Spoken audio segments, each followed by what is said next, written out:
ஓம் சாய்ராம். ஜெய் சாய்ராம். என் பிரியமான குழந்தையே, உனது வீட்டில் நடக்கும் ஒவ்வொரு நிகழ்வையும் உன் சாயப்பா நான் பார்த்து கொண்டுதான் இருக்கின்றேன். என் தங்கமே, வெளி உலகத்திற்கு முன்னால் நீ சிரித்து பேசினாலும் உன் வீட்டிற்குள் நுழையும் பொழுது ஒரு விதமான பதற்றமும் பயமும் உன்னை சூழ்ந்து கொள்கின்றதா? என் தங்கமே, காரணமே இல்லாமல் அடிக்கடி சண்டைகள் வருகிறதா? ஒருவருக்கொருவர் பேசும் வார்த்தைகள் விஷமாக மாறுகிறதா? என் வீட்டில் மட்டும் ஏன் நிம்மதி இல்லை என்று நீ கதறி அழுத இரவுகள் எத்தனை? இன்று உன் அழுகைக்கு முற்றுப்புள்ளி வைக்கவே நான் வந்திருக்கின்றேன். என் தங்கமே, உன் வீட்டில் நிலவும் அந்த தீய சக்தியையும் சண்டைகளையும் விரட்டியடிக்க உன் அப்பா சொல்லும் இந்த ஒரு இரகசிய தீர்வை இன்று நீ முழுமையாக கேட்க வேண்டும். உன் வீடு இனி ஒரு கோவிலாக மாறும். என் கண்மணியே, சண்டைகள் என்பது வெறும் மனிதர்களுக்கு இடையே நடப்பது மட்டுமல்ல, அது எண்ணங்களின் மோதல். ஒரு வீட்டில் நேர்மறை ஆற்றல் குறையும் போது அங்கே எதிர்மறை சக்திகள் நுழைகின்றன. கோபம், பொறாமை, பிடிவாதம் போன்றவை உன் வீட்டின் அமைதியை குலைக்கின்றன. சில நேரங்களில் மற்றவர்களின் கண் திருஷ்டியும் உன் வீட்டின் மகிழ்ச்சியை பறிக்கலாம். ஆனால் இதற்கெல்லாம் மேலாக நான் என்ற அகந்தை இருக்கும் இடத்தில் இந்த சாயப்பா எனக்கு இடமில்லை. எங்கே பணிவும் அன்பும் இருக்கிறதோ அங்கேதான் நான் குடியிருப்பேன். உன் வீட்டில் நடக்கும் சண்டைகள் உன் கர்ம வினைகளின் வெளிப்பாடாகவும் இருக்கலாம்.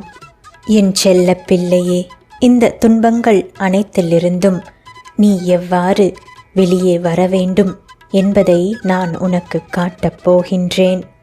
என் தங்கமே, இப்பொழுது நான் கூறப்போகும் இந்த இரகசியத்தை உன்னுடைய மனதில் ஆழமாக பதித்துக்கொள். உன் வீட்டில் எப்பொழுதெல்லாம் சண்டை வருகின்றதோ நீ பதிலுக்கு பதில் பேச தேவையில்லை. அதுதான் உனக்கு கிடைக்கும் முதல் வெற்றி. தினமும் காலை மற்றும் மாலை வேளையில் உன் வீட்டில் என் திருவுருவ படத்திற்கு முன்னால் ஒரு நெய் தீபத்தை ஏற்று. அந்த தீபத்தின் ஒளியில் உன் வீட்டில் இருள் மறையும். அதன் பிறகு ஒரு செம்பு பாத்திரத்தில் சுத்தமான தண்ணீரை வைத்து அதன் முன்னால் அமர்ந்து ஓம் சாய்ராம் என்ற மந்திரத்தை 108 முறை சொல். என் தங்கமே, இப்போது அந்த தண்ணீர் வெறும் தண்ணீர் அல்ல, அது என்னுடைய அருள் பெற்ற தீர்த்தமாக மாறிவிட்டது. அந்த தீர்த்தத்தை உன் வீட்டின் எல்லா மூலைகளிலும் தெளித்துவிடு. குறிப்பாக சண்டை நடக்கும் இடங்களில் நீ தெளிக்க வேண்டும். அந்த தீர்த்தத்தின் சக்தி உன் வீட்டில் இருக்கும் எதிர்மறை அதிர்வுகளை போக்கி அமைதியை நிலைநாட்டும். இது சாயப்பா ஆகிய நான் உனக்கு தரும் கவசம். என் செல்ல பிள்ளையே, அன்பே கடவுள் என்பதை ஒரு நாளும் மறந்துவிடாதே.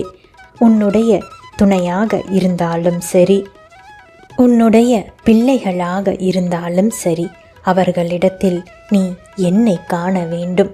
அவர்கள் உன்னை கோபப்படுத்தும் போது நீ அமைதியாக இருப்பதன் மூலம் அந்த சண்டையை நீதான் வெல்கின்றாய்.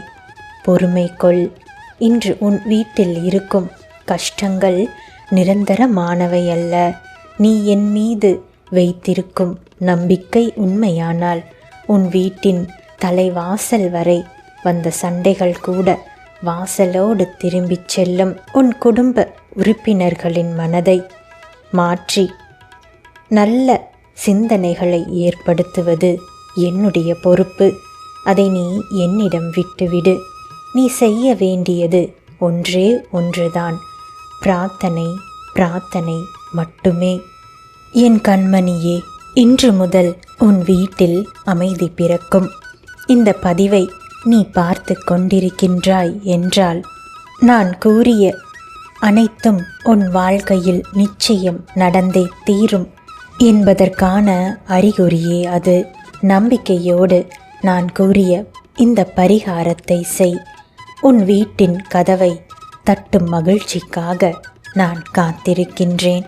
பயப்படாதே குழந்தையே, உன் கண்ணீரை துடைக்க உன் சாயப்பா நான் இருக்கின்றேன். இனி உன் வீட்டில் சத்தங்கள் குறையும், சந்தோஷம் பெருகும்.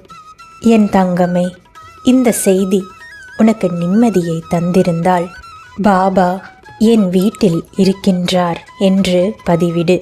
உன் குடும்பம் என்றும் சிறப்பாக இருக்க என்னுடைய ஆசிகளும் அன்பும் எப்போதும் உன்னுடன் இருக்கும். ஓம் சாய்ராம்.